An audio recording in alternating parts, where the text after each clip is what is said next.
না অবশ্যই যখন ব্যাটিংয়ে নামছি তখন আসলে প্রেশার সিচুয়েশন ছিল, বাট হ্যাপি যে টিমের জন্য কন্ট্রিবিউট করতে পারছি।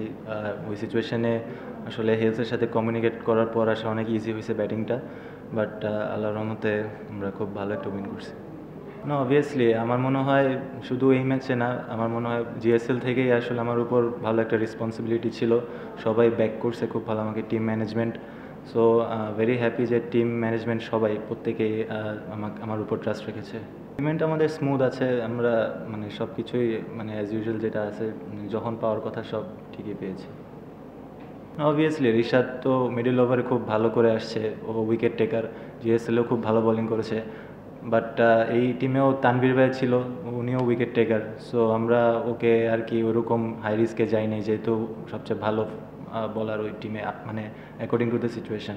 সো আমার মনে হয় আপনি যেটা বললেন রিশাদের কথা, অবভিয়াসলি মিডল ওভারে ও বাংলাদেশের ওয়ান অফ দ্য বেস্ট বলার।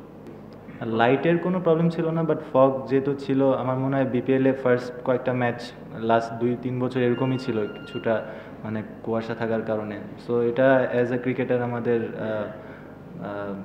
অ্যাডাপ্ট করতেই হবে। ব্যাটিংয়ে প্রবলেম হচ্ছিল ডেন্স ফগের জন্য? না তেমন কোনো প্রবলেম হয়নি।